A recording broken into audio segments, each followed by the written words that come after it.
Okay, the last step that I'm going to do in the sewing/maneuvering this project is to seam open the seam allowance that we just made. Okay, so I put this on the corner and I have my desk protected, so otherwise it'd probably ruin it. And I'm just going to pull that open and seam it. And I already seamed the other corners. Alright, and obviously don't burn yourself. Ha ha ha. Okay. After you get that all seamed open on all four corners, what you're going to do is, I actually took and trimmed this a little bit more to make the corners a bit pop a little bit. And that one's not bad, because that one I got close enough. Where I snipped it before, I think I needed to get a little bit higher than I did. Okay, so now what we want to see is, does it actually fit? Ha ha ha. Well, let's find out.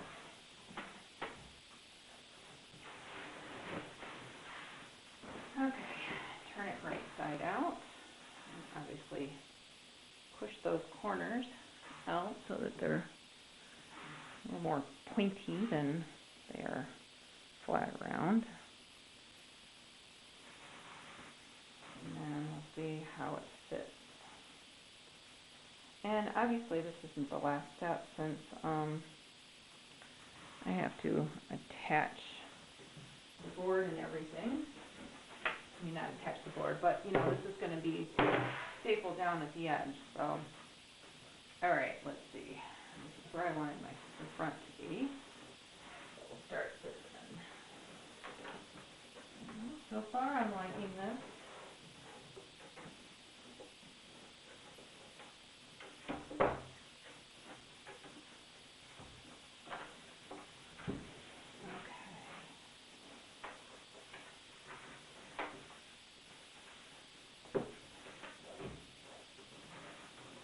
Now, if you wanted to, you could use a liner with this too, you know? I mean, like, sew a liner into it, but I wasn't going to bother with something like that.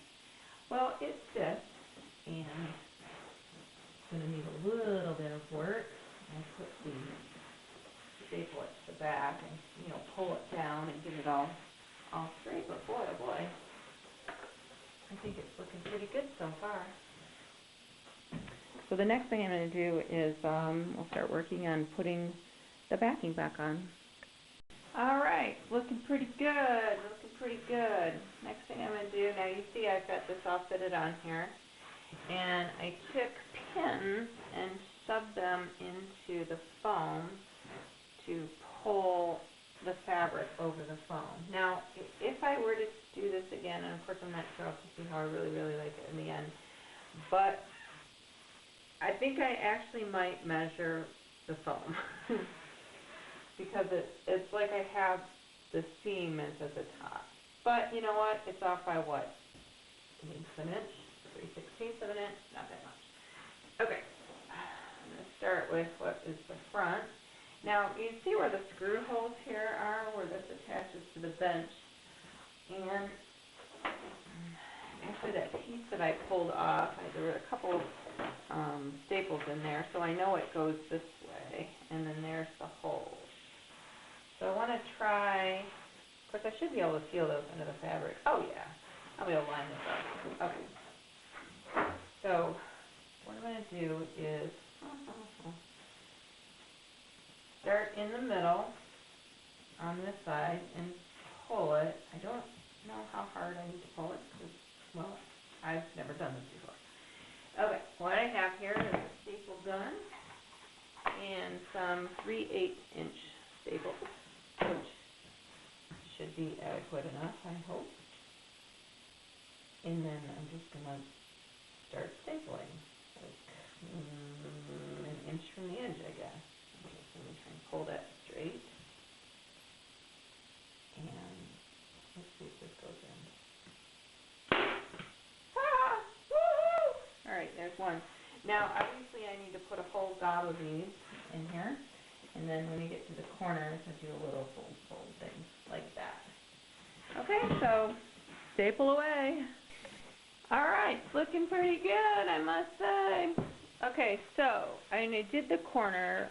One thing to note is don't staple it too close. And I would like do this edge and like staple in the middle, then staple in the middle, then staple in the middle, then fill in.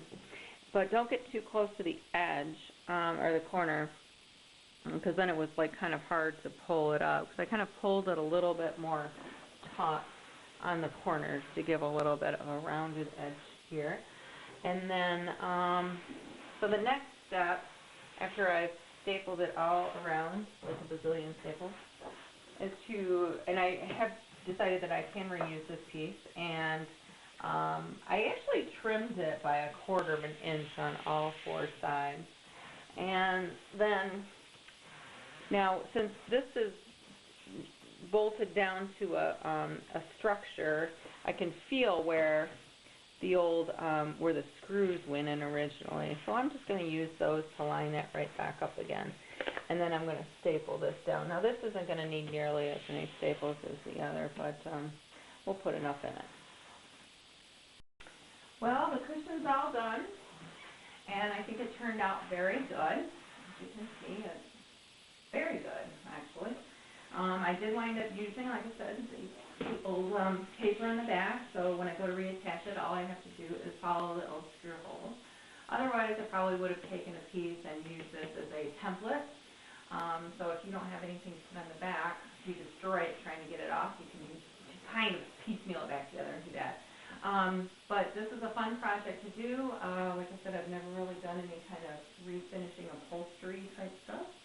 So it's definitely, if I can do it, you can do it. Hopefully the instructions were good. And you'll be well on your way to your own cushion as well. I hope you enjoyed it.